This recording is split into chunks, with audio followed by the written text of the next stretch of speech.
Hello all, and welcome to this new channel by the name of My Opinion.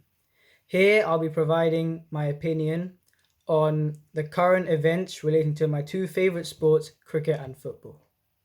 Today, for my first video, I would like to start off by talking about the Caribbean Premier League. This season has been different from last season's, obviously with no crowds due to the coronavirus pandemic. And also in previous seasons, it was relatively batting friendly. You saw last year that game where 240 was scored and chased down between the Talawars and the Patriots. This year, it's been different. The pitches have been slow and conducive for bowling, especially the slower bowlers, and the batsmen have felt strangled. Because of this difference in condition, the batsmen have had to apply themselves, and I think that this season has actually highlighted the lack of application within the batsmen from the Caribbean and the overseas batsmen. Now, you could say that cricket, after a long break, and especially in tracks that are difficult for batting, would be extremely difficult for anyone.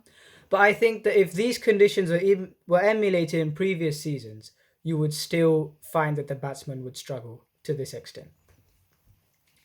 Yes, the bowlers have enjoyed themselves, and I think as a bowler, especially in a tournament with all these six hitters that are known around the world for what they do, knowing that you can go out there and be, you can know that you will be in the game, and that you can actually bowl what you want to on a pitch that suits your kind of bowling, especially for slower bowlers.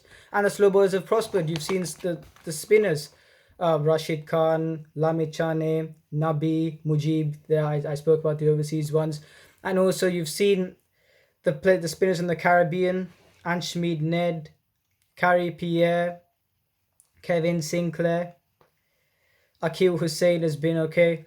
And that's the thing, like the slow bowlers have prospered this year. And I think that it's especially if you look at someone like John Ross Jagassar, who wasn't in until last, he's only played about, at the start of this, he's only played about 9 CPL games. He's been a real find at 34 years of age.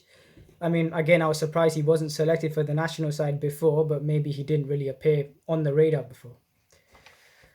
Sunil Narayan's economy rate has been like IPL 2014.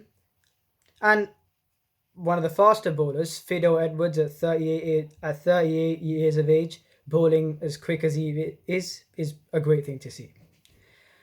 Now the batsmen.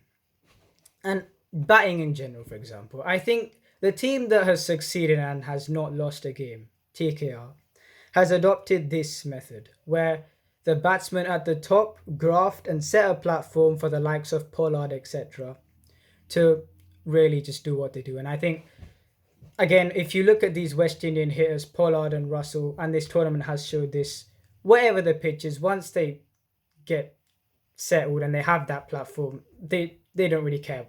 Whatever pitch it will be, the result will be the same, and they will score at the rate they do and hit the sixes that they do. Not all teams have been able to adopt this approach I've used. Look at Barbados Tridents, the defending champions, have been knocked out.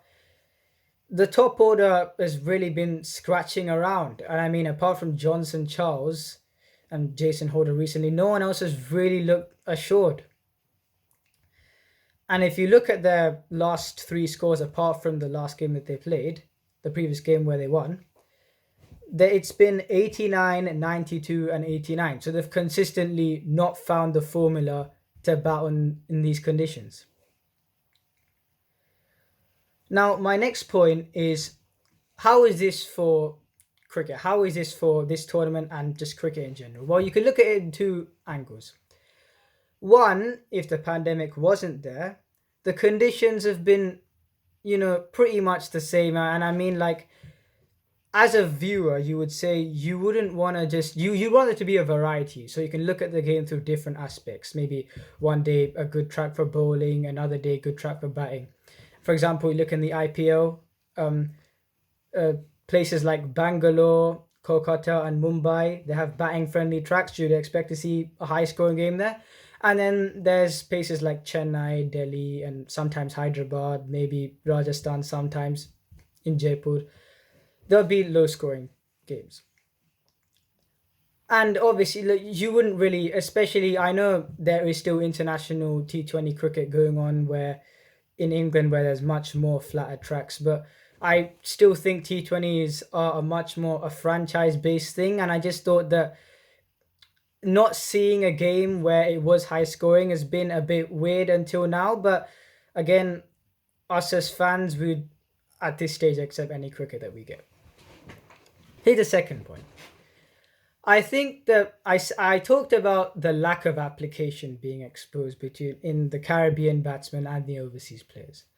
And I think that is this tournament that bad? Because the players who have failed, for example, you look at Brandon King, the highest run scorer from last year. He scored 116 runs, an average of 12.88, strike rate 100.86, and only scored 150, which is more recently down the tournament. A complete change of fortunes, but he's in the international setup, and this will surely make him a better player because at the international level, you've seen West Indies where they've lost a game due to irresponsibility in the batting side, and you could say, and it's been in, for example, high adrenaline, fast-paced chases, but I'm saying that in this, it's been frustration. I mean, the fact that the pitches are favouring the bowlers and they've just not been able to hang in there, like the youngsters, for example. So I think that for West Indies cricket, this tournament has been very beneficial because you look at if the tournaments of just if the pitches are more batting friendly, you'd think that you already know that West Indian batsmen can hit sixes, and this is just re-establishing that. I mean, the whole world knows that pretty much. And I think that about the time where this sort of tournament has occurred, it's occurred during a pandemic stage where there are no fans at the stadiums, and I think it's been a sort of a project where you would have never been able to have this kind of a low scoring tournament if the fans were in the stadium, because there would be this talk of, oh, we want to watch something that's worth the money that we paid, we want a high scoring game. So for this, the fans would just accept whatever cricket they get at this stage. And I think that this sort of project, making the batsmen better players by playing in conditions that are not favourable, is great for West Indies cricket, especially for nurturing these youngsters. The responsibility. Look at Shimron Hetmeyer. There was talk of him. Can he be the number 3 in all formats? I mean, in tests right now, it's looking like a bit of a stretch to the number 3 position, but I think that's still the maturity that you can bring about the best in yourself when you play in these sort of conditions. There would have been no better stage to have this sort of an eye-opening tournament than this, because no one will be complaining from the outside to say that what's happened to the CPL this year.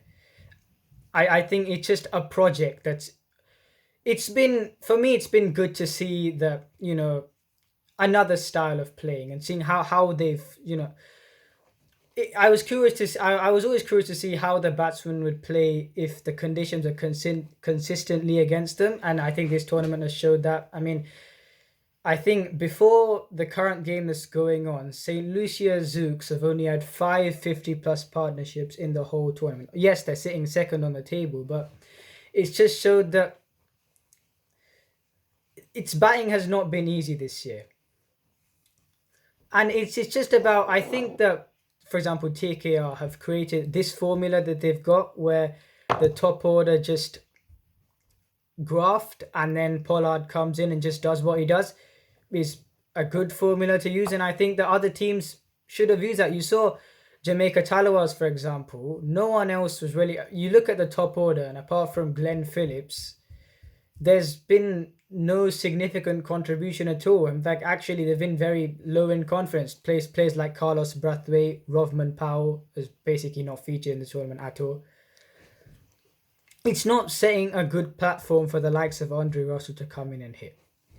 And you look at these as I said before, these West Indian players, once they have a good platform and they can go out and play their shots, the pitch doesn't matter to them. They will hit sixes at will. Again, I've talked about the batsmen. Yes, the bowlers have been great. You look at, again, the likes I said, the overseas spinners. But yeah, again, as I said, this tournament, You could say it wasn't the high scoring tournament we all expected it to be, but still, I think that as far as West Indies cricket is concerned, as far as the the best time for this type of tournament, this type of low scoring tournament to occur was now. If you enjoyed this video, please like and subscribe, and remember, this is my opinion. What's yours?